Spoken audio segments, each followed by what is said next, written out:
3.15 metre bridge start करते हैं। यह मीटर ब्रिज एक अननोन रेजिस्टेंस को फाइंड करने में हेल्प करता है किसी रजिस्टर्स का। जैसे कि हमने व्हीटस्टोन ब्रिज पर निकाला हुआ था, वहाँ पर हमने गैल्वेनोमीटर के रीडिंग को ज़ीरो किया हुआ था by changing the resistance connected on it. उसी तरीके से यहाँ पर हम जो करेंगे गैल्वेनोमीटर के रीडिंग को ज़ीरो, बट बस यहाँ पर हम इस जॉकी को मूव करेंगे यहाँ से वहाँ, और यहाँ से वहाँ मूव करने से हम गैल्वेनोमीटर में जो डिफ्लेक्शन है उसे नोट करेंगे, और जहाँ पर वो जीरो मिलता है वही पॉइंट हम यहाँ पर ले लेंगे L1 के फॉर्म पर।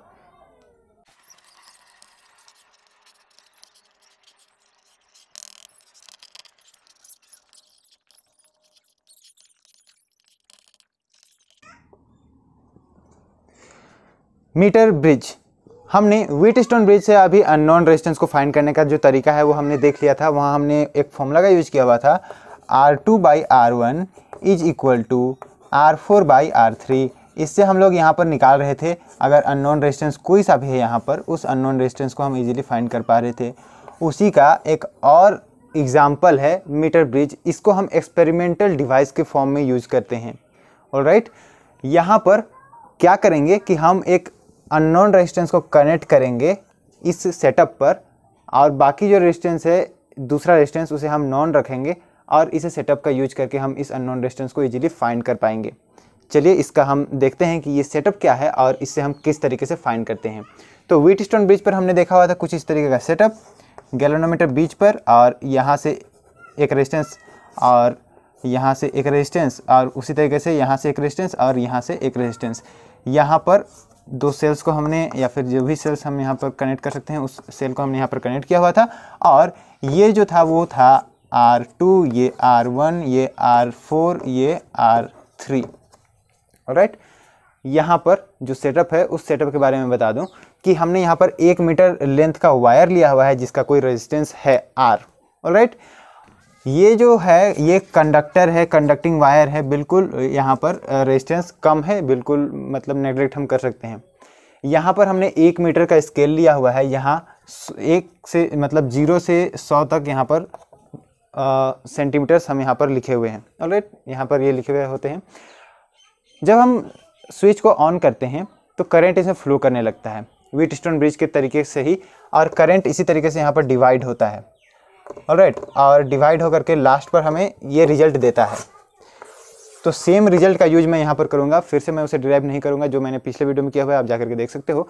यहाँ पर हम इस R2 की जगह पर R और इस R1 की जगह पर S, इस R4 की जगह पर इतने दूर का जो रेजिस्टेंस वाला वायर है उसे, और यहाँ से यहाँ तक 100 - L, इसे हम इस तरीके से यहाँ पर यूज़ करेंगे। ये 100 - L इसीलिए आया क्योंकि हमने यहाँ पर इसे L लिया हुआ है और यहाँ तक ये 100 सेंटीमीटर का है, तो ये 100 - L सेंटीमीटर का हो गया। तो ये इस तरीके का यहाँ पर सेटअप आया। ऑलराइट, यहाँ हम एक चीज़ डिफाइन करते हैं, resistance per unit centimetre.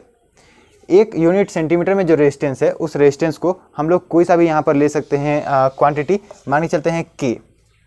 Alright, तो K × L हो जाएगा इतने दूर का रेजिस्टेंस। 1 सेंटीमीटर का रेजिस्टेंस K है तो L सेंटीमीटर का रेजिस्टेंस K × L हो जाएगा।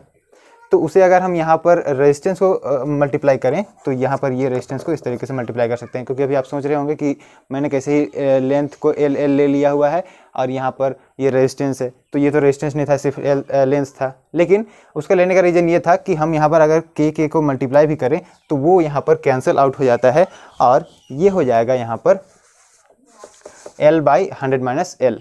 ऑलराइट, अब इसे हम इक्वेट करके लिख सकते हैं। अगर हमें R को फाइंड करना है तो R = S × L / 100 - L। Alright, very easy. ये कैसे हुआ है पिछले वीडियो में आप जाकर के देख सकते हो। स्टार्ट करते हैं 3.16 पोटेंशियोमीटर। पोटेंशियोमीटर एक ऐसा इंस्ट्रूमेंट है जिससे हम सेल्स की EMF को इजीली फाइंड कर पाते हैं, साथ में सेल के इंटरनल रेजिस्टेंस को भी हम फाइंड करते हैं। यहाँ जैसा कि मीटर ब्रिज में हमने 1 मीटर का वायर लिया हुआ था, पोटेंशियोमीटर में हम फ्यू मीटर्स के वायर्स को लेते हैं और उन्हें इस तरीके से कनेक्ट करते हैं। ये है एक पोटेंशियोमीटर। पोटेंशियोमीटर में हम पोटेंशियल कैलकुलेट करते हैं। आप कह सकते हो हम यहाँ पर जितने भी सेल्स लेंगे उन सेल्स का ईएमएफ को कंपेयर कर सकते हैं। साथ में अगर हमें एक सेल का ईएमएफ पता है, दूसरे सेल का ईएमएफ नहीं पता है, तो उसे भी हम यहाँ पर फाइंड कर सकते हैं। कुछ फॉर्मूले हम डिराइव करेंगे, उससे हम इजीली से फाइंड कर सकते हैं। इसका एक और यूज़ है, ये इंटरनल रेजिस्टेंस किसी सेल का, सभी सेल का इंटरनल रेजिस्टेंस होता है, स्मॉल आर से हम उसे डिनोट करते हैं, उस स्मॉल आर को फाइंड करने में हेल्प करता है। ऑलराइट, चलिए सबसे पहले इस सेटअप को देखते हैं, ये सेटअप कैसा है और इस सेटअप पर करंट कैसा फ्लो होगा और इसे क्यों इस तरीके का सेटअप किया हुआ है। सबसे पहले आप देखिए यहाँ पर एक बैटरी है, इस बैटरी को कनेक्ट किया हुआ है इस पोटेंशियोमीटर से। यहाँ पर जो वायर है यहाँ से यहाँ, यहाँ से यहाँ, यहाँ से यहाँ, यहाँ से यहाँ, और इतने जो वायर्स हैं इन सभी वायर्स का कुछ रेजिस्टेंस है, और यहाँ तक ये जो वायर्स हैं ये प्योर कंडक्टर हैं। यहाँ पर रेजिस्टेंस नहीं है, कम है, बहुत कम है, बिल्कुल जीरो नहीं होता है, कुछ ना कुछ रेजिस्टेंस होता ही है। इन सभी वायर्स को यहाँ से लेकर के यहाँ तक का जो वायर है इसे कनेक्ट किया हुआ है। इसे आप सीधा लंबा भी रख सकते हो, आप इसे यहाँ पर एक ही जगह पर छोटा सेटअप बन जाए, हम इजीली वहाँ पर कैलकुलेट कर पाएँ, इसीलिए इसे कनेक्ट किया हुआ है कुछ थिक मेटल स्ट्रिप्स से। ये बिल्कुल मतलब यहाँ पर रेजिस्टेंस कम होगा इनका, ये इनका जो शेप है वो थिक भी है, इसी की वजह से उनका रेजिस्टेंस ऑटोमेटिकली कम हो जाता है। और ऐसा मटेरियल भी लिया हुआ होता है ताकि उसका जो रेजिस्टेंस है वो कम हो जाए, यानी कि ज़्यादा उसमें इलेक्ट्रॉन्स को ज़्यादा कंडक्ट करे, जैसे कॉपर। ऑलराइट, अब यहाँ पर यहाँ से हमने दो सेल्स को कनेक्ट किया हुआ है E1 और E2, और उससे हमने यहाँ पर 2 वे की से कनेक्ट किया हुआ है, यानी कि हम इसमें चाहें तो इस वाले को कनेक्ट कर सकते हैं या चाहें तो इस वाले को कनेक्ट कर सकते हैं। यहाँ पर ये है गैल्वेनोमीटर। गैल्वेनोमीटर क्या करता है, डिफ्लेक्शन को शो करता है, जिस डायरेक्शन में करंट फ्लो हो रहा है उस डायरेक्शन में वो डिफ्लेक्ट करता है। अगर करंट नहीं फ्लो कर रहा है तो उसका डिफ्लेक्शन 0 होता है। उस गैल्वेनोमीटर से हमने यहाँ पर जॉकी को कनेक्ट किया हुआ है। ऑलराइट, इस जॉकी को हम मूव कर सकते हैं, और इस वायर पर हम कहीं पर भी उस जॉकी को मूव करेंगे। क्यों करेंगे मैं अभी आपको बताऊंगा। यहाँ पर एक की है, इस की को हम ओपन करेंगे तो ये सर्किट यहाँ पर ओपन हो जाएगा। अगर इस की को हम क्लोज करेंगे तो सर्किट क्लोज हो जाएगा। एक वेरिएबल रेजिस्टेंस यहाँ पर लिया हुआ है, इस रेजिस्टेंस को हम यहाँ पर वैरी कर सकते हैं। वैरी करना क्यों इंपॉर्टेंट है, वेरिएबल हम यहाँ पर क्यों लेते हैं? वेरिएबल हम इसीलिए लेते हैं ताकि इसके अंदर में हम करंट के फ्लो को कंट्रोल कर सकें। आई यानी कि जो करंट है उस करंट के फ्लो को कंट्रोल कर सकें, ताकि इसका जो कंपैरिजन है इस सेल्स के जगह पर, ये भी एक सेल है, ये भी 2 सेल्स हैं, तो उनके कंपेयर पर हम यहाँ पर जो फाइंड करना चाहते हैं इसी जो वायर है उसी वायर के अंदर में हम उसे कैलकुलेट कर पाएंगे। चलिए अभी आपको आगे पता चलेगा क्यों इसको हम वेरिएबल ही लेते हैं, और करंट को क्यों हम यहाँ पर जो है लिमिटेड रखेंगे, करंट को हम यहाँ पर बहुत हाई नहीं रखेंगे, क्यों। चलिए देखिए, यहाँ पर ये जो दोनों सेल्स को हमने कनेक्ट किया हुआ है, इन दोनों सेल्स का जो डायरेक्शन है करंट फ्लो होने का वो इस डायरेक्शन में है। इस बैटरी का जो करंट फ्लो का डायरेक्शन है वो इस डायरेक्शन में है, यानी कि अगर यहाँ से ये करंट इधर से आ रहा है फ्लो होकर, ये करंट इधर से आ रहा है, तो दोनों एक ही साइड में उनका करंट का डायरेक्शन हो गया। ऑलराइट, तो इससे अगर यहाँ पर E1 बहुत कम है तो ये बैटरी जो है यहाँ पर इससे करंट फ्लो यहाँ से करने लगेगा, इस करंट को हटा करके। अपना यहाँ पर ज़्यादा स्ट्रेंथ है तो इस स्ट्रेंथ वाले करंट को कम कर देगा, उस करंट के थ्रू में वो फ्लो करने लगेगा, इस बैटरी के थ्रू यहाँ पर ये करंट फ्लो करने लगेगा। वहीं अगर इसका जो वैल्यू है, इसका जो पोटेंशियल है वो अगर ज़्यादा है, पोटेंशियल का वैल्यू अगर ज़्यादा है तो ये करंट इस साइड से फ्लो करने लगेगा। लेकिन यहाँ पर जो बैटरी हमने प्रोवाइड किया हुआ है ये हमेशा इस E2 से या फिर इस E1 से ज़्यादा होगा। ऑलराइट, बहुत ज़्यादा ना हो, यहाँ से बहुत ज़्यादा करंट ना निकले, इसीलिए हमने यहाँ पर रेजिस्टेंस बॉक्स को लगाया हुआ है। जितना हमें चाहिए उतना ही लिमिटेड अमाउंट में वो करंट आए। ऑलराइट, अब इसमें क्या हो रहा है इस वायर पे उसे हम देखते हैं। यहाँ पर वायर में रेजिस्टेंस है, रेजिस्टेंस होने की वजह से यहाँ पर जो पोटेंशियल ड्रॉप होगा उस पोटेंशियल ड्रॉप को हम यहाँ पर कुछ इस तरीके से लिख सकते हैं, फाई। इसे हम लिखते हैं potential drop per unit length. Potential drop per unit length, यानी कि एक यूनिट लेंथ पर जो पोटेंशियल डिफरेंस जो हमें मिलेगा, यहाँ मान के चलिए 0 वोल्ट है और यहाँ पर V वोल्ट है, तो एक यूनिट लेंथ पर हमें V पोटेंशियल ड्रॉप मिलता है। तो उसे हम इस तरीके से यहाँ पर डिनोट करते हैं, ऑलराइट, एक यूनिट लेंथ के लिए। अब मान के चलिए यहाँ पर, क्योंकि एक एक मीटर का वायर है, यहाँ से यहाँ तक 1 मीटर है, यहाँ से यहाँ तक 1 मीटर है, यहाँ से यहाँ तक 1 मीटर है, तो जितने मीटर्स होंगे उन्हें हम यहाँ पर मल्टीप्लाई करेंगे। तो पर यूनिट लेंथ कहने का मतलब पर सेंटीमीटर लेंथ हम यहाँ पर लेंगे, पर सेंटीमीटर लेंथ, क्योंकि हम यहाँ पर एक यूनिट को 1 सेंटीमीटर मान रहे हैं, ऑलराइट। अब 1 मीटर लेंथ के लिए यहाँ पर 100 मल्टीप्लाई करना होगा, क्योंकि 100 सेंटीमीटर से 1 मीटर होता है। अब यहाँ पर इसे हम फॉर्मूला वाइज किस तरीके से लिखेंगे, मान के चलते हैं कि यहाँ से यहाँ तक जो रीडिंग है हम इस वायर के लेंथ को ले रहे हैं L, ऑलराइट। यहाँ से यहाँ तक के जो लेंथ है उसे हम L ले रहे हैं। 5 पोटेंशियल ड्रॉप है 1 सेंटीमीटर लेंथ के लिए, तो हम यहाँ पर जो potential drop across this L length of wire यहाँ पर आ जाएगा 5 इंटू L, ऑलराइट।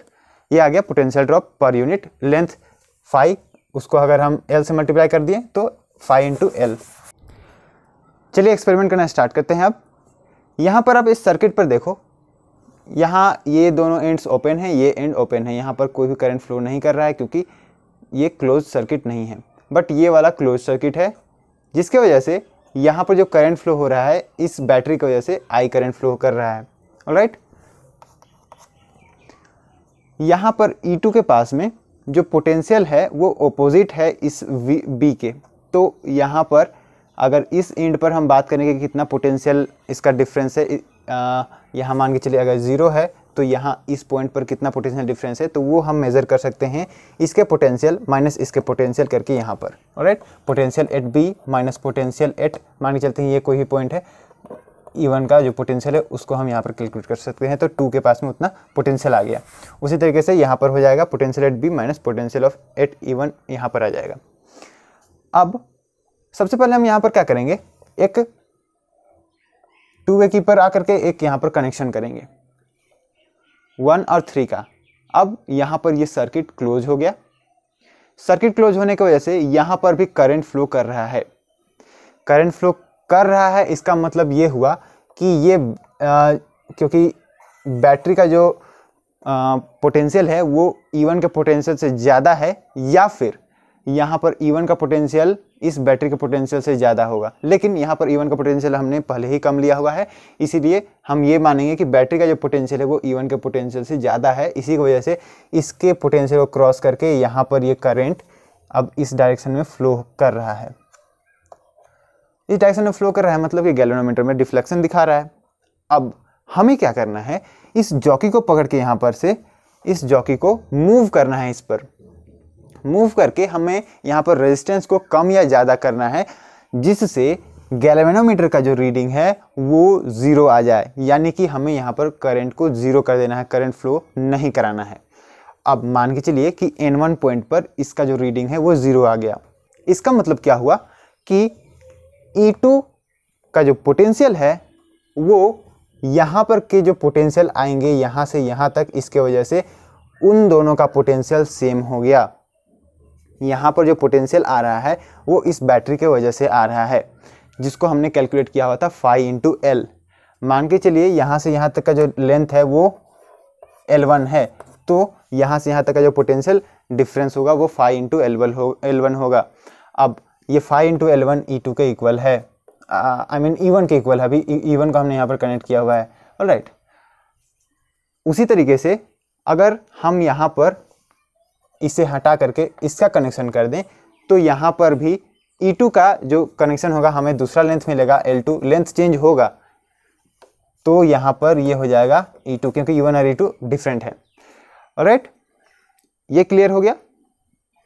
इसे हम दूसरे रूल से भी निकाल सकते हैं जो कि बुक में है।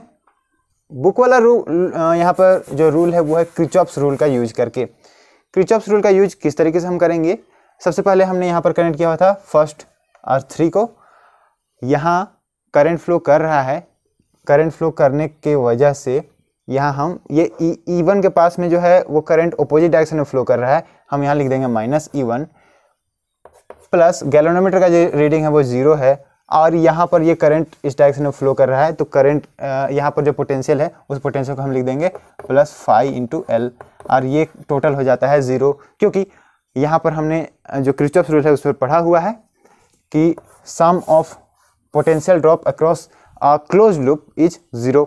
ऑलराइट, यहाँ इस फॉर्मूला मतलब यहाँ पर जो भी हमें मिला, जो इक्वेशन मिला, उस इक्वेशन को हम यहाँ पर अगर सॉल्व करें तो φL1 is equal to E1 को उस साइड में ले गए तो इतना मिला, जो कि हमने अभी अभी देखा हुआ है।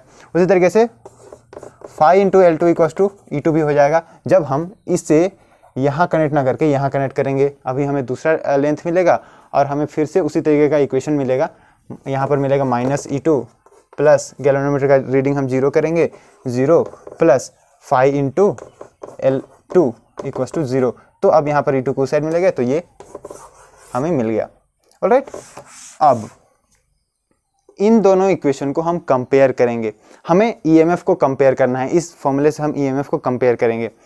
यहाँ फर्स्ट वाले को सेकेंड वाले से डिवाइड कर देते हैं, φL1 divided by φL2 is equal to E1/E2, φ cancel, L1/L2 equal to E1/E2। ये हो गया comparison of EMF all to cell, ये फर्स्ट सेल का EMF, दूसरा सेल का EMF। अब इसी फॉर्मूला का यूज करके हम निकाल सकते हैं अननोन EMF। अगर एक EMF हमें पता है तो दूसरे EMF को हम इजीली यहाँ पर फाइंड कर सकते हैं। दो इसका यूज हमने यहाँ पर देख लिया, तीसरा यूज चलिए देखते हैं, इंटरनल रेजिस्टेंस को फाइंड करना। इंटरनल रेजिस्टेंस को फाइंड करने के लिए हम यहाँ पर कुछ सेटअप्स में चेंज करेंगे। क्या चेंजेस होगा, यहाँ पर जो दूसरा EMF हमने कनेक्ट किया हुआ था उस EMF को हम हटा देंगे और टू वे की को भी हम यहाँ से हटा देंगे और यहाँ पर हम एक रेजिस्टेंस को कनेक्ट करेंगे, रेजिस्टेंस बॉक्स को कनेक्ट करेंगे। अब इस सेटअप पर देखिए, यहाँ पर हमने इंटरनल रेजिस्टेंस को मेज़र करने के लिए जो सेटअप किया हुआ है उस पर हमने EMF को डायरेक्ट यहाँ पर कनेक्ट किया हुआ है गैल्वेनोमीटर से, कोई भी यहाँ पर की नहीं है और रेजिस्टेंस बॉक्स पर एक की लगाया हुआ है जहाँ पर हमने इसे ओपन रखा हुआ है। अभी मान के चलते हैं कि बैटरी का जो पोटेंशियल है वो है V, EMF तो E है जो सेल है उसका। अब हम क्या करेंगे कि गैल्वेनोमीटर में अगर डिफ्लेक्शन है तो उसे हम यहाँ पर मूव करा करके 0 लाएंगे। मान के चलिए कि N1 पोजीशन पर उसका जो वैल्यू आता है गैल्वेनोमीटर की रीडिंग वो 0 आ जाता है। इसका मतलब कि यहाँ से यहाँ तक के बीच में जो पोटेंशियल डिफरेंस है, पोटेंशियल ड्रॉप है, वो इक्वल है EMF के। तो जो हमने अभी फॉर्मूला यूज किया हुआ है तो E इक्वल्स टू हो जाएगा φ×L1। ऑलराइट, अब हम कनेक्ट कर देते हैं रेजिस्टेंस बॉक्स को। अभी हमने देखा कि EMF वाला जो ये वायर है, इस वायर पर जो है करंट फ्लो नहीं कर रहा था। जब हम इसे कनेक्ट करेंगे तो इसे कनेक्ट करने पर इस पर तो कोई ओपोजिंग यहाँ पर नहीं है, इसका मतलब यहाँ पर करंट फ्लो करेगा। मान के चलते हैं वो करंट फ्लो कर रहा है I। ऑलराइट, रेजिस्टेंस बॉक्स से होते हुए यहाँ पर फिर से करंट फ्लो करने लगेगा, गैल्वेनोमीटर में फिर से यहाँ पर डिफ्रैक्शन दिखाएगा। गैल्वेनोमीटर को हम यहाँ पर जॉकी के हेल्प से उसे 0 करेंगे, यहाँ पर इसे मूव कराएंगे और मान के चलिए कि N2 पोजीशन पर वो 0 हो गया। ये हमेशा N2 जो है ये N1 से पीछे ही होगा, उससे कम होगा, यानी कि यहाँ पर जो L2 हमें मिलेगा वो L1 से कम ही होता है। तो यहाँ पर जो पोटेंशियल आएगा, ये पोटेंशियल के इक्वल हो जाएगा यहाँ का पोटेंशियल, सॉरी यहाँ का पोटेंशियल। ऑलराइट, इसके इक्वल हो जाएगा यहाँ का पोटेंशियल। जिस तरीके से हम EMF देख रहे थे इस EMF के इक्वल हो जा रहा था ये वाला EMF किरचॉफ्स रूल लगा करके, या फिर यहाँ पर हम कह रहे थे कि ये अपोज कर दे रहा है तो यहाँ से जो करंट फ्लो कर रहा है वो यहाँ पर इक्वल है, क्योंकि गैल्वेनोमीटर में जो है रीडिंग वो 0 है। यहाँ पर गैल्वेनोमीटर में रीडिंग 0 है, इसका मतलब कि यहाँ कोई करंट फ्लो नहीं कर रहा है, मतलब कि इसका जो पोटेंशियल है वो पोटेंशियल सभी जगह पर सेम है। तो हम इसी तरीके से हम कह सकते हैं कि potential is equal to φ×L2। Alright, अब E/V करें हम तो हमें मिल जाएगा L1/L2। ऑलराइट, हमें पता है कि E को हम लिख सकते हैं E is equal to I into R plus R। हम EMF में इंटरनल रेजिस्टेंस को भी ऐड करते हैं। ऑलराइट, हम V को लिख सकते हैं I इंटू R। ऑलराइट, तो यहाँ पर E बाई V को हम लिख सकते हैं I R plus R divided by R I R is equal to हो जाएगा L1 बाई L2। ऑलराइट, अब यहाँ पर I भी यहाँ कैंसिल हो जाएगा और इंटरनल रेजिस्टेंस जो R है उसे हम यहाँ पर इजीली मेजर कर सकते हैं। कैसे? यहाँ पर इसे स्प्लिट कर देते हैं। Alright, R divided by R plus R by R is equal to L1 by L2। यहाँ पर R बाई R को हम लिख देंगे 1। ऑलराइट, अब इस 1 को उस साइड मान के चले ले जाते हैं, तो यहाँ पर मैं डायरेक्ट यहाँ ले जाता हूँ, -1 हो जाएगा। अब इस R को इस साइड में मल्टीप्लाई कर देंगे तो ये हो जाएगा R is equal to R into L1 by L2 -1। ये हो गया इंटरनल रेजिस्टेंस को हम यहाँ कैलकुलेट कर रहे हैं इस फॉर्मूला का यूज़ करके।